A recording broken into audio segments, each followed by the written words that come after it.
అయిపోయినది కంప్లీట్గా చేంజ్ అయింది. నా పేరు సలీం, నేను హైదరాబాద్లో ఉంటాను. ఈ బిజినెస్లోకి రాకముందు నేను శంషాబాద్ ఎయిర్పోర్ట్లో ట్యాక్సీ నడిపించేది, మేరు క్యాబ్. కొత్త వాళ్ళు అయితే నమ్మడం కష్టమే, ఎందుకంటే చుట్టూ చూసి డ్రైవర్ కాదు అనుకుంటారు. సో డ్రైవర్గా పనిచేసిన 4 సంవత్సరాల తర్వాత మళ్ళీ సొంతంగా ట్రావెల్ బిజినెస్ స్టార్ట్ చేశాను. అక్కడ కూడా నా దగ్గర ఒక 40 అటాచ్ వెహికల్ నడిచేవి, ఒక సొంతంగా 10 కార్లు తీసుకున్నాను. కాల్ సెంటర్ ఉండే 5 మంది అమ్మాయిలు పనిచేసేది, నెలకు 80,000 నుంచి 1,00,000 రూపాయలు సంపాదించేది.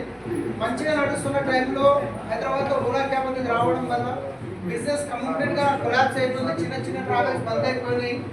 సో కొన్న 10 కార్లు మళ్ళీ అమ్మేస్తే ఉంటా 24 లక్షల్లో అప్పులు వెళ్ళిపోయాను. సో నెలకు 70,000 ఇంట్రెస్ట్ కట్టాలి, ఏం చేయాలో అర్థమవుతలేదు, అప్పులలో బాధలు ఎక్కువైపోయినాయి. అలాంటి సిచ్యువేషన్లో ఈ వెస్టేజ్ అవకాశం వచ్చింది కదా అని చెప్పి నేను దీంట్లో ఏదో దుమ్ము దులుతాను అనుకోలేదు, ఎందుకంటే నాకు ఇదో నమ్మకం లేకుండా. బయట మనం ఇంత కష్టపడితేనే డబ్బులు రావు, ఇలా సప్లిమెంట్స్ చేంజ్ చేస్తే లక్షలు వస్తాయంటే నమ్మకం దగ్గర. కానీ ఎవరైతే నాకు ఈ బిజినెస్ గురించి చెప్పారో వాళ్ళ దగ్గర నేను డ్రైవర్గా పనిచేసిన, కాదనలేక ఫ్రీ చేయలేదు, డబ్బులు కట్టేది లేదు, ఆధార్ కార్డు ఇస్తే కట్ట పోతుంది అన్న ఉద్దేశంతో బిజినెస్ స్టార్ట్ చేసిన. ఆ తర్వాత బల్మీగా కొన్ని ప్రోడక్ట్ తీసుకోమంటే ఒక నీమ్ సోప్ నైట్ క్రీమ్ తీసుకున్నా. నీమ్ సోప్ బాగా అనిపించింది. బాగుంది అని చెప్తే మళ్ళీ ఎలా బిజినెస్ చేస్తారు, చేయమంటారు అన్న భయంతో బాగుంది అని చెప్పలేదు. 2 రోజుల తర్వాత మళ్ళీ వాళ్ళు ఫాలోఅప్లో వచ్చి మళ్ళీ బిజినెస్ గురించి చెప్పినప్పుడు కొంచెం అర్థం చేసుకున్నా. డబ్బులు పెట్టేది లేదు, ఎవరితో పెట్టించేది లేదు, మనం ఉంచేది లేదు, ఎవరిని ఉంచేది లేదు. మళ్ళీ ఈడ ఏదైనా తోమాల్సిందే, బయటకి కోల్గేట్ చేసుకుని ఈడని చెప్పి అట్లా కొన్ని ప్రోడక్ట్ తెచ్చుకొని వాడి మీటింగ్లకు పిలిస్తే మీటింగ్లకు వెళ్ళినప్పుడు అక్కడ కొంచెం కాన్ఫిడెన్స్ పెరిగేది. మరి ఇంతమంది చేస్తున్నారు, డబ్బులు పెట్టేయలేదు, సో మనకి ఎక్కువగా అవసరం ఉంది అని చెప్పేసి అలా మీటింగ్లకు అటెండ్ అవుతూ సో 1,00,000 రూపాయలు వస్తే చాలు అని చెప్పి బిజినెస్ స్టార్ట్ చేశాను. కానీ 1,00,000 రూపాయలు రానికి మాత్రం 2 సంవత్సరాలు పట్టింది.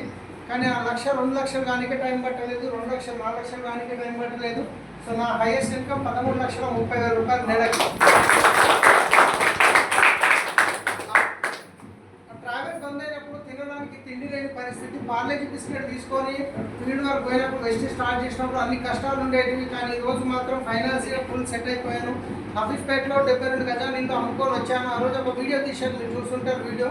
కానీ ఈరోజు 1,60 లక్షలు పెట్టి ఒక మంచి గేటెడ్ కమ్యూనిటీలో ఇల్లు తీసుకున్నాను. సో శంషాబాద్ ఎయిర్పోర్ట్లో ట్యాక్సీ నడిపించేటప్పుడు కస్టమర్ కూర్చొని అంటుండే, హైదరాబాద్లో ఫేమస్ ఏముంది అంటే బిర్యానీ అని చెప్తుంటే, చక్కగా ప్యారడైజ్ బిర్యానీ తీసుకోకపోయి దించేంత వరకు వాళ్ళు డోర్ తీసి కస్టమర్ దిగి ఇట్లా పోగానే అక్కడ ఉన్న బాడీ గార్డ్స్ ఉంటారు కదా, వాళ్ళు అక్కడ ట్రాఫిక్ చూడకుండా కట్టె తీసుకొని బండి ట్యాక్సీ కదా బండి మీద కొడుతుండే నికాల్ అని చెప్పేసి. అంత దూరం నుంచి కస్టమర్ తీసుకొస్తే మమ్మల్ని రిపేర్ కూడా చేయకుండే. కానీ ఏదైనా బెంచ్ కార్ అనిపిస్తుంది, అబ్బాయి ఇలాంటి కార్ మీద నాకు డ్రైవర్గా దొరికితే జీవితం ధన్యమైపోతాయని చెప్పి అనిపిస్తుండే. కానీ అలాంటి బెంచ్ కార్ 75 లక్షలది బయట కొన్న నా దగ్గరనే ఉంది. ఆల్రెడీ బెంచ్ కార్లు వచ్చినాయి, దాసు సార్ తీసుకున్నారు, శ్రీనివాస్ సార్ తీసుకున్నారు, ఇంకా 3-4 బెంచ్ కార్లు ఆల్రెడీ ఉన్నాయి. BMW ఉంది, కమల్ సార్ బెంచ్ కార్ ఉంది. సో ఒక్క నిర్ణయం తీసుకోవడం వల్ల జీవితాలు ఎలా మారుతాయి. ఇది రాత్రి మాత్రం కరోడ్పతి అయ్యే బిజినెస్ కాదండి. ఒక 2 సంవత్సరాలు కమిట్మెంట్ తీసుకోవాలి. ఎన్ని సంవత్సరాలు? 2 సంవత్సరాలు కమిట్మెంట్ తీసుకొని కన్సిస్టెన్సీగా పనిచేయాలి. సో ఒక 10 రోజులు వచ్చినా మళ్ళీ 10 రోజులు కూర్చున్నట్టే కాదు, కన్సిస్టెన్సీగా. రెగ్యులర్ ఇప్పుడు ఒక బోరింగ్ కింద బిందె పెట్టినాము నీళ్ళు కొట్టడానికే, దాన్ని కంటిన్యూగా కొడితే నీళ్ళు వస్తాయా, గంటకోసారి కొడితే వస్తాయా? మన గంటకోసారి ఒక పంపు కొట్టినాం అనుకోండి హ్యాండిల్తో, అది ఎన్ని రోజులైనా వాటర్ రావు. కన్సిస్టెన్సీగా కొడితేనే వాటర్ వస్తాయి. అదేవిధంగా కన్సిస్టెన్సీగా రెగ్యులర్గా జూమ్ మీటింగ్ అటెండ్ అయితే, మీ అప్లై చెప్పిన నియర్ బై మీటింగ్ అటెండ్ అయితే 2 సంవత్సరాలు 1,00,000 రూపాయలు తీసుకోవచ్చు. కరోడ్పతి కానికి చాలా మార్గాలు ఉన్నాయి, కానీ ఒక పేదవాడు కరోడ్పతి కానికి ఉన్న ఏకైక మార్గం అది వెస్టేజ్. ఎందుకంటే నేను అప్పులో నుంచి 24 లక్షల అప్పు కాస్త ఇంట్రెస్ట్ పెరిగి 59 లక్షలు అయింది. 59 లక్షలు పే చేసిన, ఇల్లు తీసుకున్నా, కార్ తీసుకున్నా, మా వైఫ్ బంగారం పోయినుంటే మనం కొత్త బంగారం తీసుకుంటాము. సో పిల్లల్ని మంచి స్కూల్లో చదివిస్తున్నాము. ఎవ్రీ 6 మంత్స్కి ఒక ఫారెన్ ట్రిప్ వెళ్తున్నాము.